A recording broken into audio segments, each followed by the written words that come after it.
All right. Welcome to the Bold Life Podcast. My name is Tracy Justice, and I am your host. Just a little bit of technology, right? Just looking at this go live. This Instagram. Okay, so here it goes. Okay, so everything is set. Welcome today. You know what? I am just so pumped up today. Honestly, and I don't even know where I'm getting all this energy, but I just feel so pumped up. Why? Because it is all about the bold life, right? Living that bold life. So my name is Tracy Justice, and let me just tell you a little bit about myself before I jump into the topic, because I've been going through this, so I'm already energized. But I am the CEO and founder of Be Bold, Be You, which is an HR, human capital, strategic planning, performance management, executive coaching, training development, mastermind think tank, virtual programming company.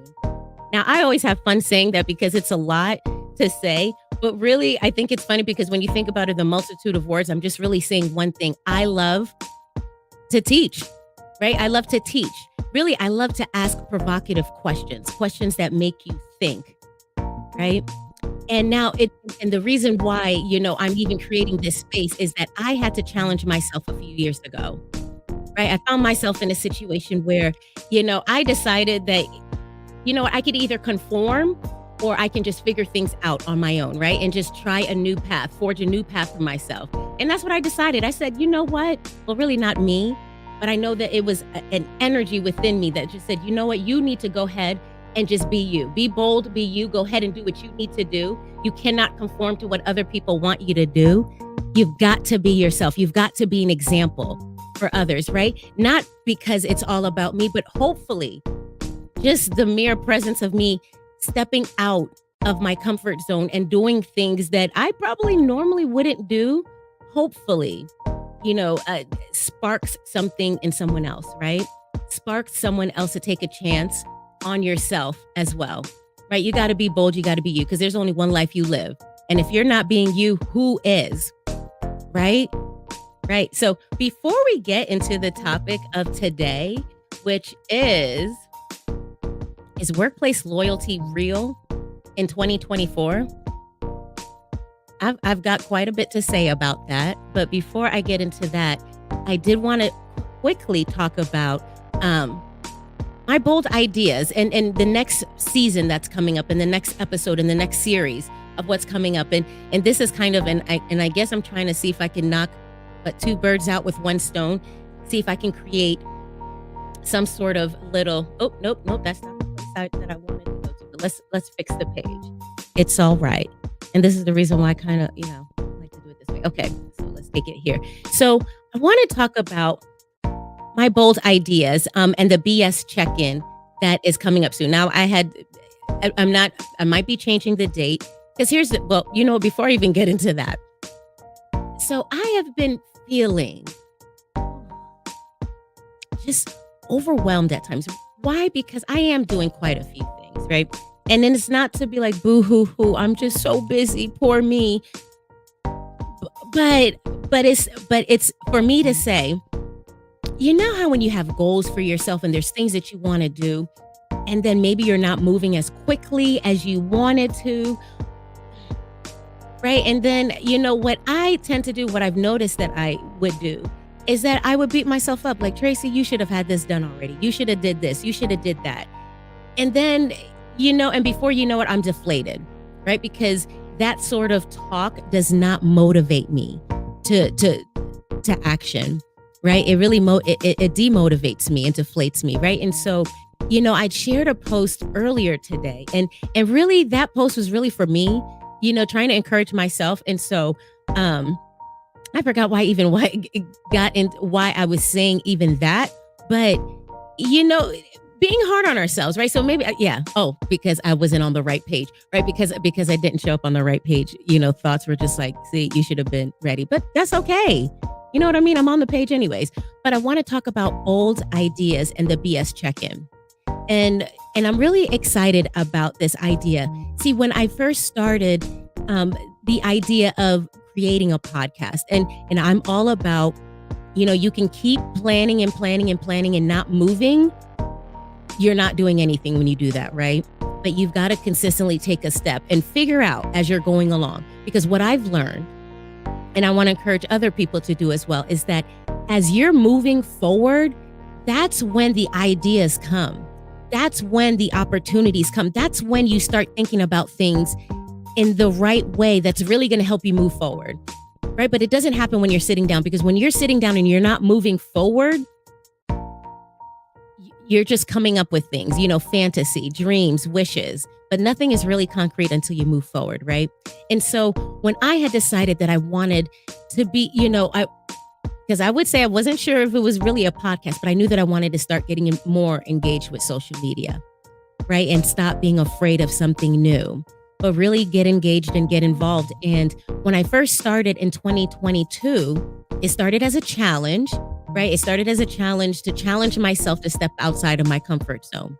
Now I am addicted to that, right? In a way, I love that, challenging myself and hoping to inspire others to challenge themselves outside of their comfort zone and get to a place where they find themselves stretching and their comfort zone growing, right? Like, it's getting bigger. So now you have to step out to maybe a little bit more challenging stuff, right? But you're learning and we're growing.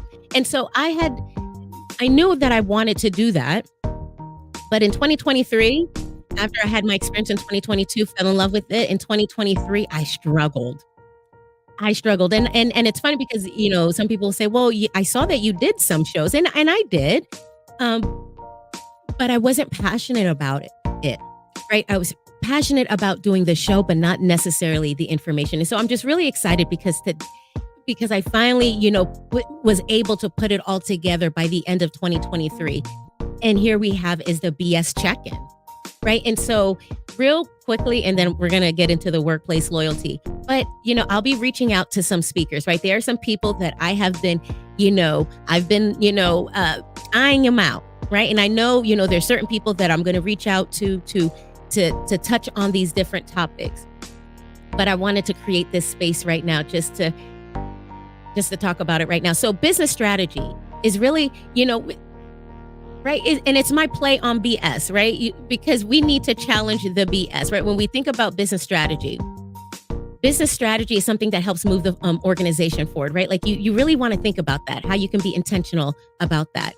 But then here's the thing, there's BS that gets in your way, right? There's some BS that can possibly get in a leader's way that prevents them from really, really getting creative and innovative with the business strategy, right? Like not just doing best practices that everybody else is doing, but really thinking about your organization, the resources that you have, the industry that you're in, and how you can really position yourself, not like everyone else, right? But how can you position yourself differently?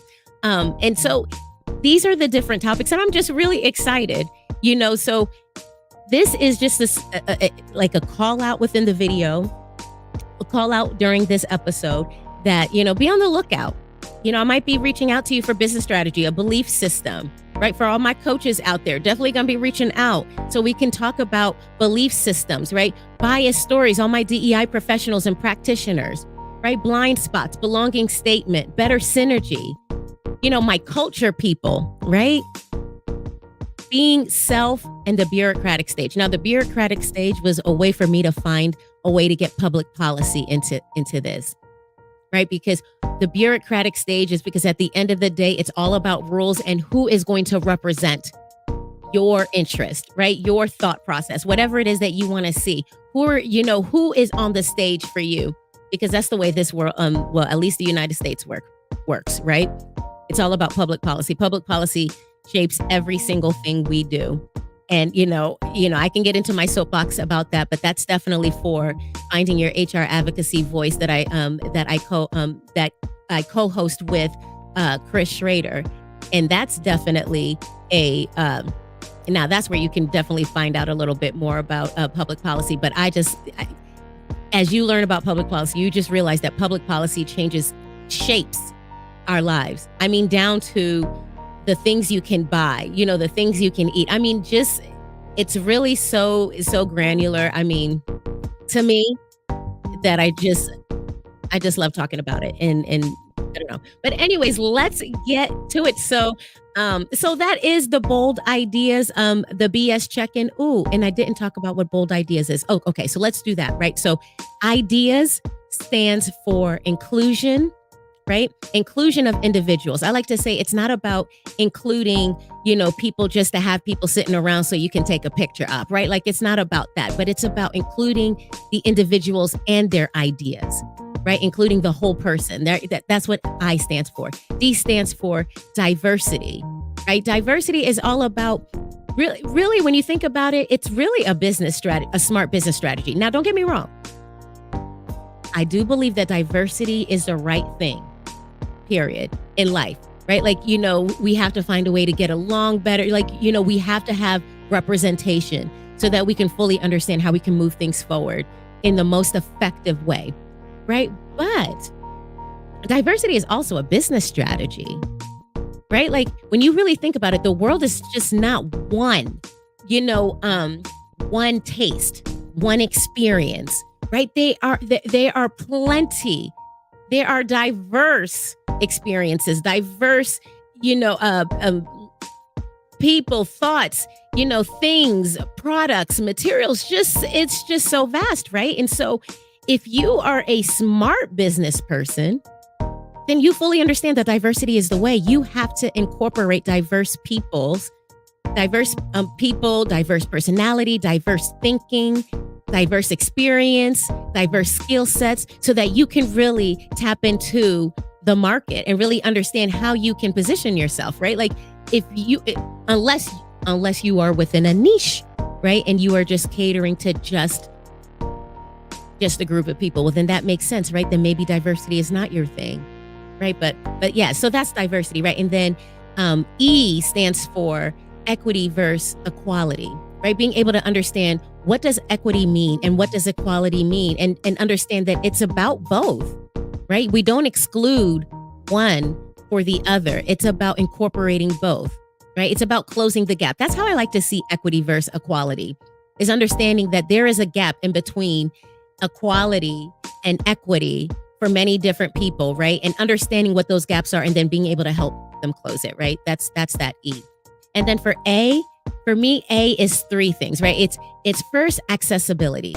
First, understanding that there are things that people need to live, right? To live the best kind of quality of life that they want to live, right? And so it's about understanding what does accessibility look like for individuals, for a group of people, for a community. What does accessibility look like, right? Like when we understand what accessibility looks like, then we can get into allyship. What does it look like to come alongside people and help them, right? And understand. And you know what? Let me take that back, because it's not about coming alongside people to help them. It's coming alongside people to first understand the plight, right? Understand what people are going through. Understand what the barriers are, what opportunities may be at individuals' disposals, right? Like being able to understand that. And then, so it's accessibility, understanding what the issues are, allyship, truly coming alongside and actually taking action and being supportive, right? Like it's really about action. You are doing something. And then you get into the advocacy. I can't take advocacy out of anything, right? Like at the end of the day, you've got to be able to advocate for yourself first and foremost, and then be able to advocate for others with others, right? But first, be able to advocate for yourself. What is it that you need, right? And then it goes back to like my whole coaching thing. Most of us don't even really know what we want or need, right? Like we know what we need, but we don't really know what we want, right? So, but being able to advocate for yourself and advocate for others and being able to take that action legislatively, right? I mean, because that's where the real change happens. That's where the power is legislatively, right? So being able to go through that. And I think for me, it's really important to understand accessibility and then move accessibility to goodness gracious, accessibility to allyship and then advocacy, right? Because you definitely don't want to come off as you're taking care of somebody, right? Handing out things. Oh, let me take care of, sometimes it's called for and then sometimes it's not, right? And then S is for self-awareness, being self-aware of, how you're coming off, how we're coming off in front of other people, how we're interact, just incorporating that self-awareness, right? We don't have to get to a place where we always need somebody to point a finger and saying, you did this, right? Like becoming self-aware so you can check yourself, right? And then storytelling, because I do believe that if we give a chance, if we allow people to tell their stories, the I stories, the personal stories, the experiences, we learn so much more about what other people are experiencing. And we learn from different perspectives when we allow people to tell their stories, right? So that is bold ideas. And so being able to couple bold ideas with the BS check-in, truly I see ideation allowing innovative thinking. Right. Okay. So I talked too much on that. So that's great. That's fine. We did a little 15 minutes on that, but I am excited about this bold. I am excited about bold ideas and the BS check-in. I'm looking forward to provocative conversations, conversations where we are able to challenge the thought process and not necessarily each other, right? Not beating other people up. Ooh. Yeah, not beating other people up, right? But being able to that just threw me off a little bit. But yeah, not canceling people, but being able to counsel, right? Creating a space, and that's what the bold ideas BS check-in is truly about, right? It's about being able to challenge yourself in a safe space, but checking it. But let's just check. Let's just check it. Let's stop telling stories to ourselves. Let's just be real about it. Let's just face it that, sometimes we do act a little funny around people. Sometimes we say the wrong things and we know that we do. And let's just deal with it. And let's just stop stuffing it and acting like you didn't hurt anybody's feelings because we know that we did. Right. So that's what the bold ideas, the BS check-in is about. And so be on the lookout for that invitation, to be a speaker on the show. Okay. All right. So let's jump into workplace loyalty. Now, workplace loyalty gets me so pumped up. Oh my gosh. So, especially when you've got to join the Finding Your HR Advocacy podcast show with Chris Schrader, because this is where, honestly, like every conversation that I have with him just really has me thinking deeply, right? Like about where we're going as a workforce. Like when we think about our workforce, our labor force of today, right? Like, sometimes I wonder, are we holding on to old mindsets, right? The old ways, the old command and control way of doing things, right? And because we're holding on so tightly to the way things used to be, I sometimes feel like it causes an inability to really face reality of today's time, right? So when I heard the word, like I found an article popped up on my phone and it was called, oh, you know what? I don't even remember. So I'm not even going to try to act like I remember, but it was about workplace loyalty. And the author was talking about how workplace loyalty has really changed in comparison to, back then, maybe like in the 80s, 70s, it used to be really different compared to the way that it is now, and how to improve that, how to go about improving that for your organization. And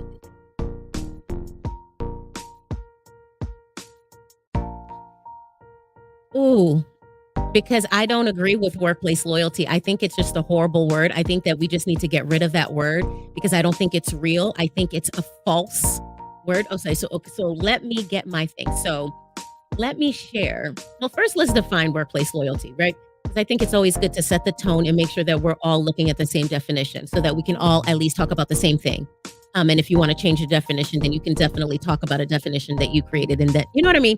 So, because I think it's always good to set get that clarification set. So workplace loyalty used interchangeably with employee loyalty is described as whether an employee will stay committed to an organization. Now, I really did just deduce that down as much as I can to the simple, basic understanding of what I've seen so far, because I searched it, Googled it, and it was just interesting because the word employee loyalty kept coming up as well. Workplace loyalty wasn't as, prevalent as employee loyalty. However, I just think it's funny because so many different people try to um, describe it in such a different way. And like I said, I think it's done. So there was an organization. I'm not going to say any names because I don't want to do that. But if you Google workplace loyalty, it's interesting to see all the different descriptions of how people describe work, how professionals, experts define workplace loyalty. And I just found it interesting because I disagreed with every single one of them. I found that every article wanted to, except monster.com. So I'm going to say monster.com because I'm going to give them some kudos because they were the only one that talked about, well, workplace loyalty does not even exist if employer loyalty doesn't exist, right? So I was just like, yes, like don't even talk about workplace loyalty if you're not going to talk about employer loyalty, right? And but all the other articles, it took the word employer, a workplace loyalty, employee loyalty, and said, oh, this is really important. It's really important for organizations to really think about employee loyalty and making sure that you create that space for employee loyalty, for workplace loyalty, so that you'd be able to accomplish your goals within your organization. And I disagree. I disagree. I think that the word should not even be used anymore because when you think about workplace loyalty, my bold statement is that workplace loyalty carries too much baggage. Just don't even include the word in people's strategy meetings. Just don't even think about it because I feel like the word workplace loyalty provides a distraction, right? For some reason, I feel that the more we use workplace loyalty when we're thinking about our people strategy, our hiring strategies, and our retention and engagement, it seems one-sided to me. Right. And even though there were many articles that tried to explain that part away, like they tried to redefine workplace loyalty as really finding perks and benefits, which I still disagree. Because loyalty to me implies that a person is willing to stay with an organization no matter what. Let me say this. Stay with anything, right? Because the word loyalty, maybe I have a rub against the word loyalty. See, but it seems like the word loyalty to me means that someone will be loyal to the grave. That means they will be committed to whatever it is that you say or do, no matter what you say or do. Now, a lot of us see that going on currently in the United States, right? There's this loyalty that people seem to have and I guess I just don't agree with that loyalty. Because I just don't agree with loyalty. I think that loyalty is a word that confuses people, right? It because it always ends up being one-sided. I just don't see how loyalty is a win-win sort of thing. I don't see how both parties win when there is this loyalty aspect in it. I believe the new word should be creativity, right? Because let me talk about what SHRM talks about, and I see what SHRM is saying with employee loyalty. I said what I said about I don't agree with the word. I just still don't agree with employee loyalty. I just don't think that the word employee loyalty should be used. Right. So, but SHRM does have an article about it. Let's see what they call it. It's 5 ways to make employees more loyal and productive. Oh my gosh. I kind of didn't look at the title for a while. I mean, I didn't even look at the title. I kind of just been looking at the information, but saying that title just kind of 5 ways to make employees more loyal. I'm sorry, but you know what? I guess I just think differently when it comes to people strategy. Right. And for me, I'm not looking for the loyalty because I think the loyalty is something that is an outcome that will happen, right? Like people will want to naturally, but I don't feel like it's something that you pinpoint, that you address directly, right? Because I think that that's just an outcome.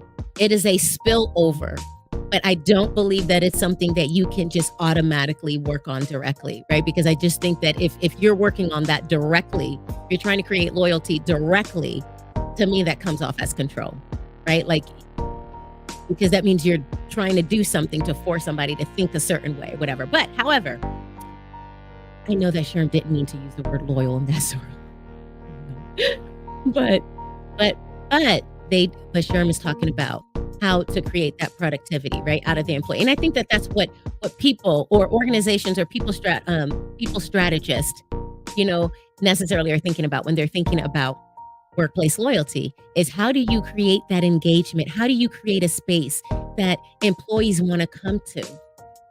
To me, the word should be creativity, right? Workplace creativity. Workplace creativity to me is about skills first, right? It's about that skills-based perspective, approach to people strategies, right? So it's not about, how do I make this person, or how do I, how do I make this person feel more loyal or want to be loyal to the organization? Really, it's how do I help this person become as creative as they possibly can be? Because when a person feels fully creative, feels that creative freedom, and of course, within respect, within the parameters of expectations. Of course, we always want to set those expectations, right? So this is not reckless. This is assuming that you have things in place to make sure that people can be creative without overstepping boundaries, right? But it's about creating a space where people can be as creative as possible, right? And instead of telling people what to do, instead of telling your workers what to do consistently, sometimes it's required, I get it. But is it always? Do you always have to tell someone exactly what they need to do, how they need to do it? Well, not what they need to do, because yes, but the how. Do we necessarily have to tell people how they need to do things? I totally forgot that I got, okay. I totally forgot I have something else that's running and I need to pay attention to that, but that's okay, right? But that's okay. But, are we, ooh. I don't know what just happened here. I think it just took me out of Instagram. Well, ain't that something? Let's see if I can just do this real quick. Oh, well, ain't that something? Well, I tell you, ain't that something? But that's all right, because that's what happens when you're doing. Oh, we suspect automated to ensure that no others or tools of access. What? Okay, well, I don't know what's going on here. Okay, well, I guess the Instagram live just kind of went out. I'm gonna try it one more time and see what it says. And if it just keeps doing that, then I'll just leave it alone.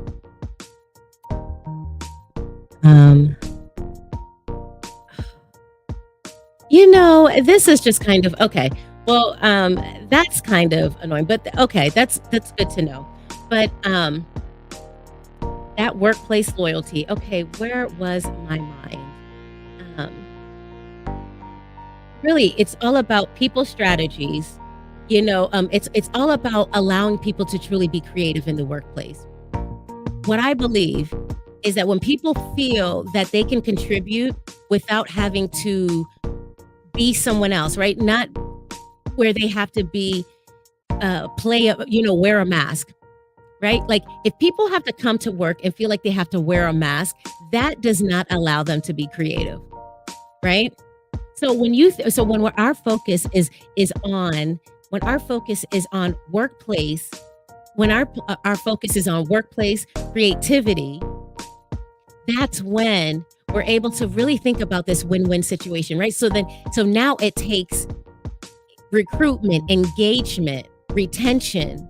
You're able to look at that from a different perspective rather than loyalty, right? So then I was talking about Sherm. that just threw me off. So I guess, that's all right. I'll figure out what's going on with that. But however, Sherm talks about, being able to really make sure that your mission is in line, right? Like, because we're talking about how do you create that space where people want to work at your organization, right? They actually want to stay there. They don't want to hop around and look for a better perk or a better benefit anywhere else. Is because you've created this space where they really want to stay and they feel as if they can thrive there, right? And so Sherm is saying, the company's mission, making sure that you have a mission that everyone has bought into, right? That everyone has bought into within the organization, right? So the leaders, starting with the leaders, right? Not expecting your frontline people before your C-suite people. Understand that they need to be the enforcers of the mission. They need to reflect that, be an example of the mission, right? Is it something that's just on your wall? Is it something that's on every single, piece of paper that you have, like every communications that you send out? But do you necessarily walk the talk, right? Are you walking on that mission or are you just looking at it, right? And then the next one is values. Does the organization have values that they truly connect with? That they're really resonating with, that they really exemplify within the organization? Is every leader an example of the values? Do they represent those values? And the last episode, I talked about that, right? Like talked about your stated values versus your living values, right? The values that you're living out every single day, and the stated values are the values that you just talk about. You just have it up, posted up because it's pretty, it's nice words. You love the definition, but you don't really do it. You say it, you bring it up during strategic planning meetings, but that's the only time you talk about your values, right? Okay, let's see. The next one that Sherm talks about. So these are different ways. This is the ways, and that you can improve your workplace loyalty. That's what they're saying, right? But I'm changing it to productivity, right? Because here's what I'm saying. I believe that we're using the word workplace loyalty. We're using the same word and we're recycling it, but we shouldn't be recycling it. I think we should just dump it out. Just no more workplace loyalty, right?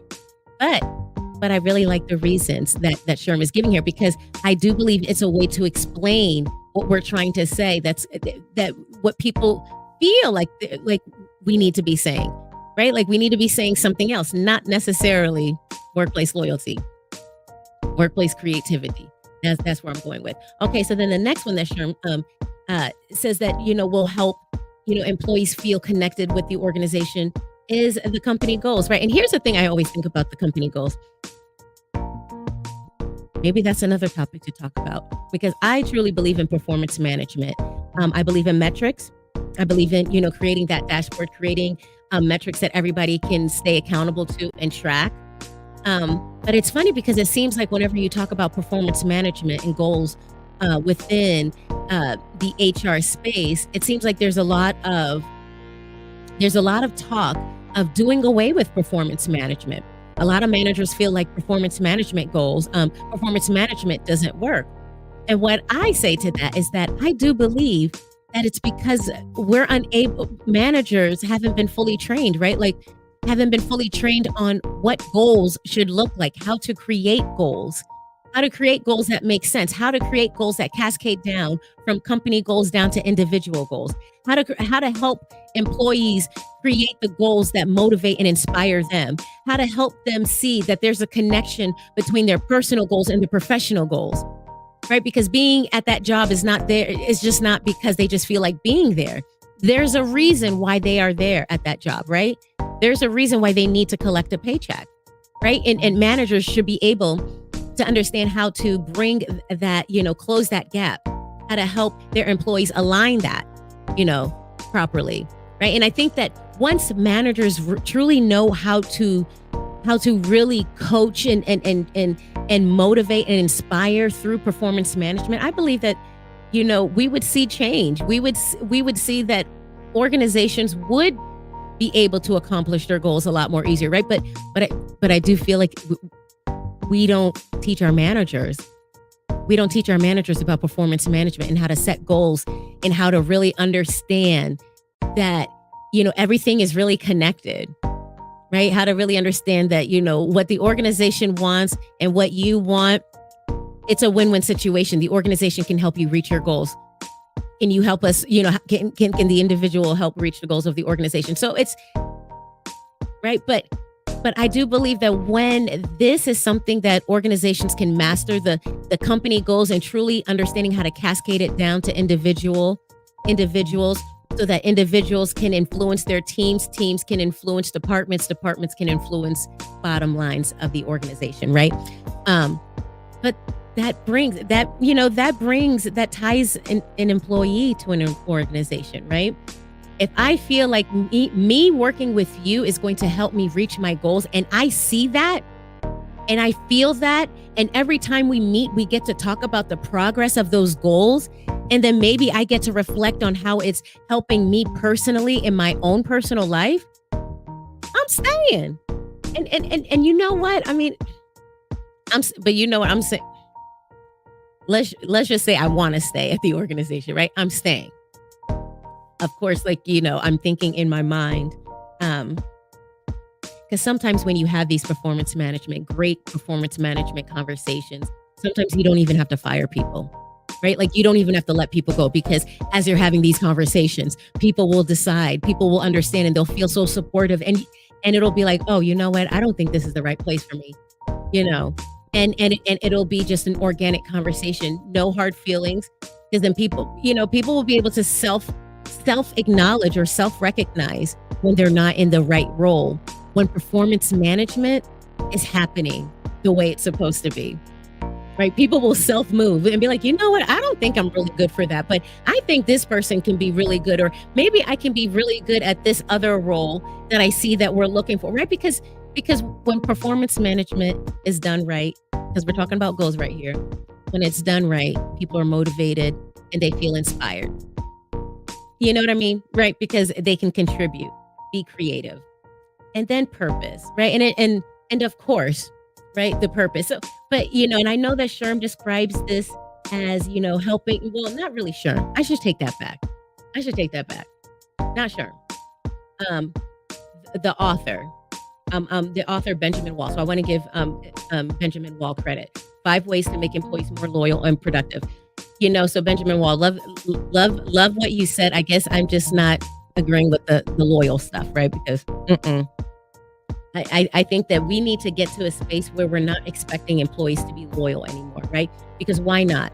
When you think about, how organizations have grown so much, right? Like, after the war, organizations were forming, companies were starting, people were getting, just the economy was boosted, things were just going on, at that time. And workplace loyalty was a thing, right? That was something that that most people lived for, right? You wanted to get that pension. You lived for the pension. People stayed at organizations for 50, 60 years. You would get that award, thank you for contributing 50 years of your life to this organization. Now, don't get me wrong. There's quite a few organizations that are still like that, because they're able to create the space that employees want to stay in, that other organizations can't compete with. And that's super cool, right? They don't have to create loyalty because it was a byproduct of how they created their culture, right? But they have been lots of organizations, right? That because I don't want to name, there are really quite a few, right? But the layoffs, right? So what happens is that, organizations are growing, and you can go ahead and read all these stories about the layoffs. If you Google layoffs, and you can see so many different articles about that. But when you think about layoffs and what that does, now this is my opinion on it, but I do feel that sometimes we have organizations that grow and grow, and maybe they see quite a few clients, maybe they see quite a few things coming in, and they figure, oh, we need to hire more people. And not sometimes, it is a feeling that, most organizations are just simply filling a job description, right? Simply filling roles that they have traditionally had within the organization. right? So, like for example, like when we think about the Amazon during COVID, right? Like because people were shopping so much, from their homes.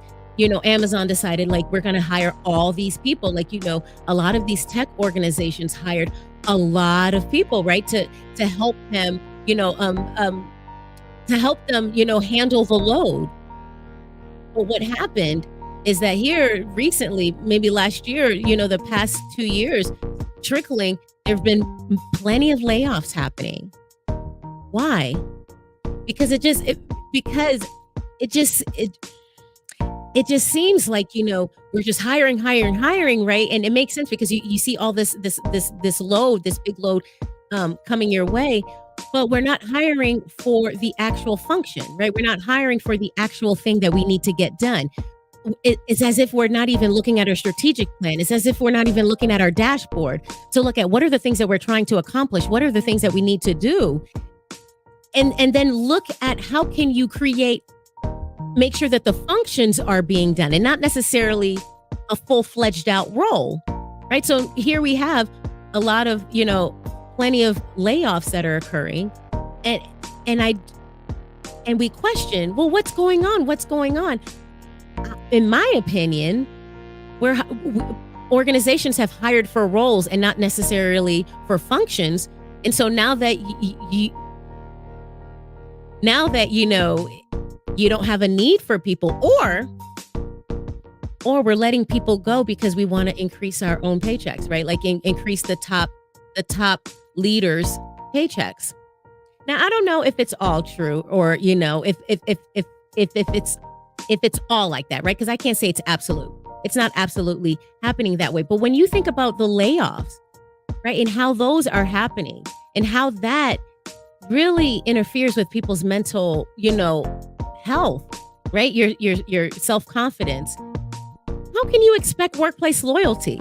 I mean, like, especially that when we talk about layoffs, as much as they are happening today, workplace loyalty shouldn't be a word.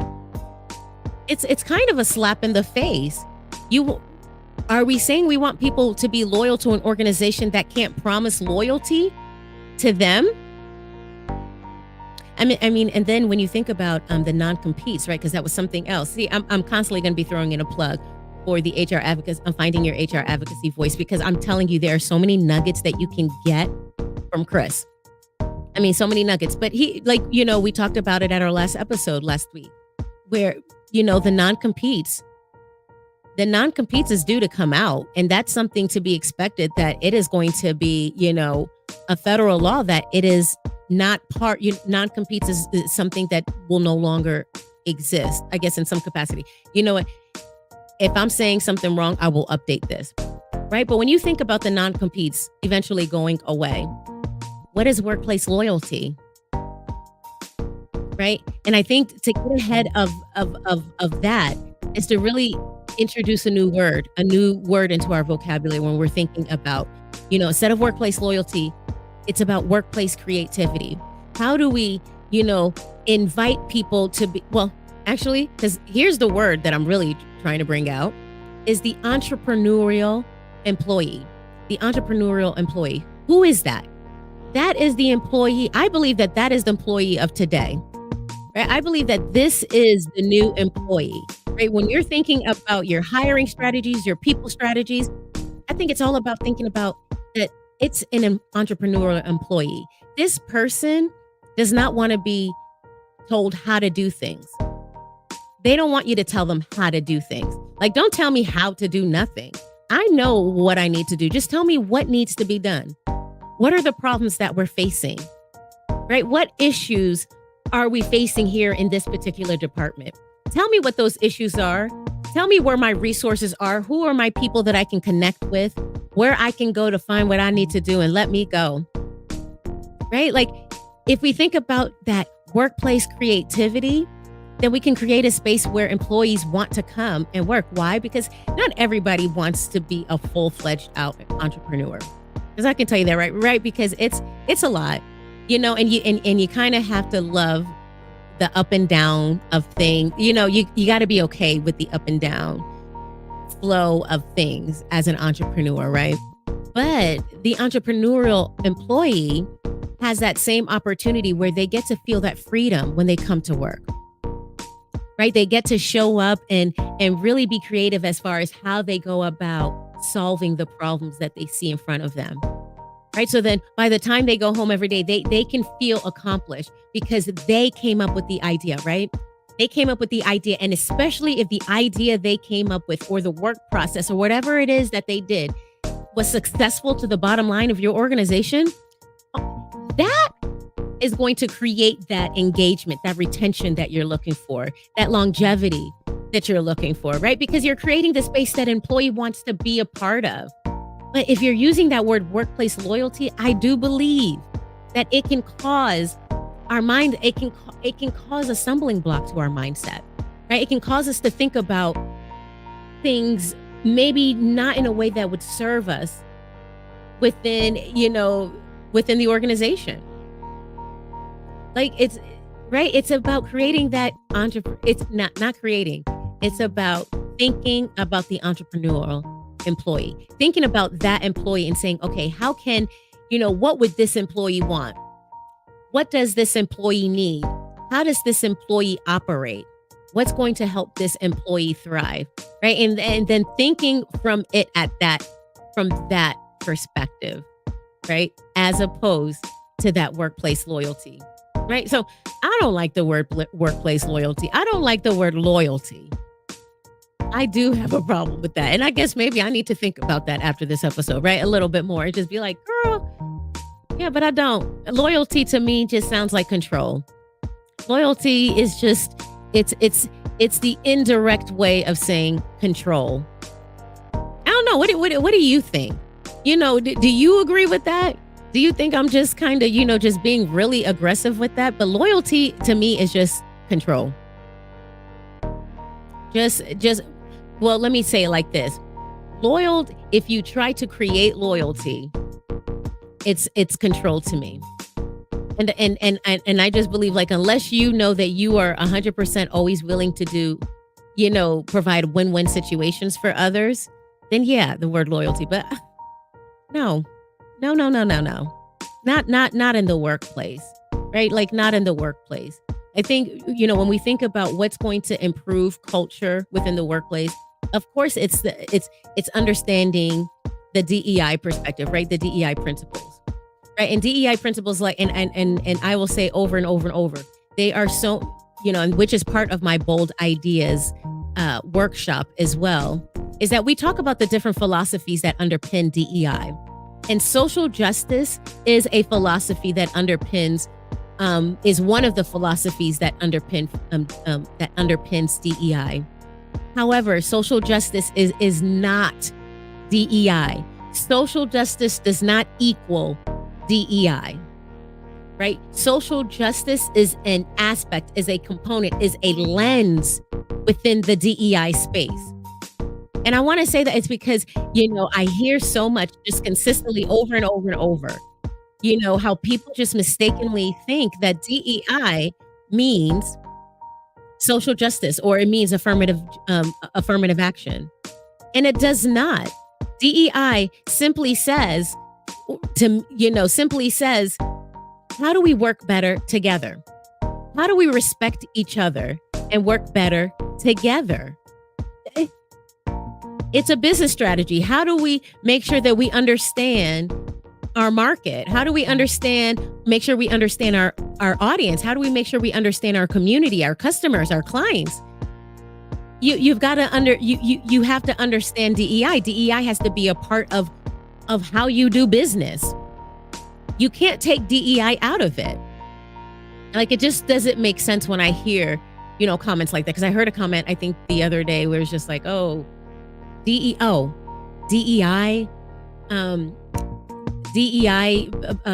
gave somebody, someone had a job because of DEI, and it's just like that doesn't make any sense.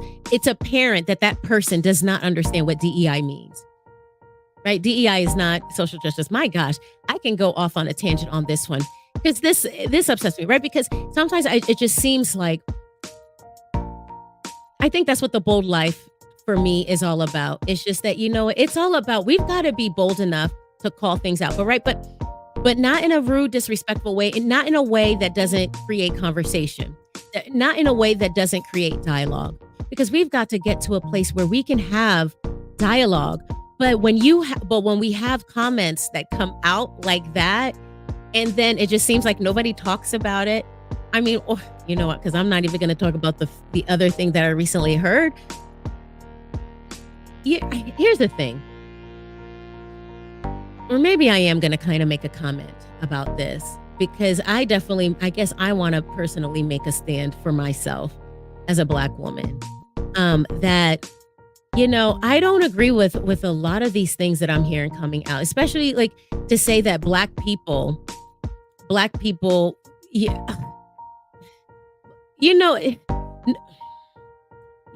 I guess I'm just not going to go there. So I'm just not going to go there. I'm not going to go there. If you want to talk about it, if you want to talk about what the past president has talked about, or maybe I am going to go there, because I'm not going to say nothing crazy, but you know what, like, because I recently did hear that the past president of this country had made a mention that, Black people understand what he's going through. That is such a general statement. Maybe, because I can't speak for every Black person, but I definitely don't feel that way. I think that that's a prime example of what DEI means to me. It means we work better together, and it's fair all around. It's fair all around, right? And I don't believe that anybody can be in the same situation and be able to move the way that he's been able to move. So I don't agree. I don't think it's discrimination.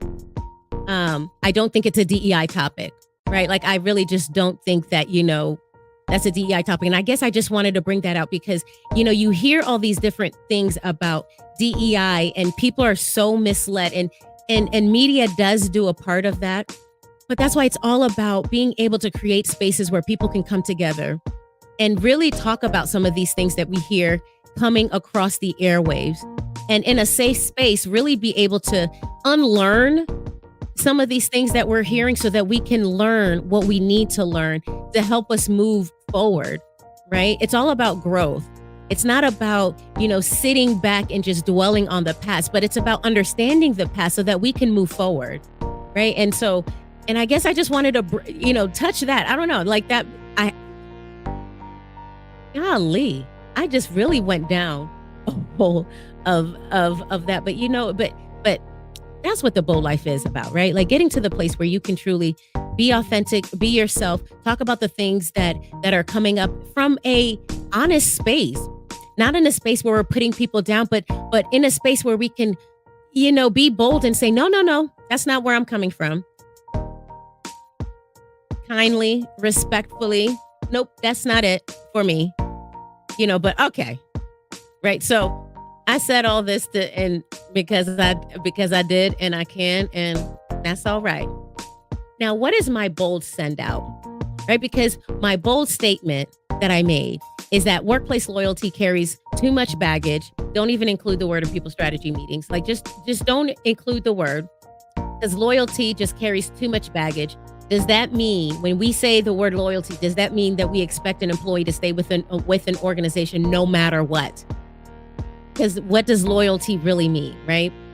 So my bold send out before, we close out is that, use the word workplace creativity instead, right? Use the word workplace creativity instead, and see how that inspires your mindset, right? Because it's all about what we feed the mind. It's about what seed is there. And every word that we use carries energy, right? Carries an energy of some sort. And workplace loyalty just does not bring that energy. I don't know, but like I said, if you disagree, tell me what your thoughts are on that, right? And then so I am getting ready to close out. And you know what? And I said I was going to do this, but this is all right. But I definitely want to share this. And this is just for me, right? Like my disclaimer. I'm not telling anybody to do anything, right? And I wanna make sure that, that I have a disclaimer just to make sure that, this is all about having fun, being able to talk, creating space where we can be bold, right? Where we can be bold and really talk about, the things that are impacting us, right? Not being bold to be rude, being bold to say, this is where I stand, this is what my truth is. And at the end of the day, it's all about working better together. But I've got to be able to be myself, right? I've got to be able to be myself. And so thank you so much for joining me on the show today. The bold life belongs to everyone. However, only a few are bold enough to live it. Are you a part of that few? You've got to make the choice for yourself. Are you a part of that few? Thank you so much for watching. You have a wonderful evening, and you can catch me next week for the next episode at 6:30 on Thursdays. Thursdays at 6:30 p.m. Thank you. Bye.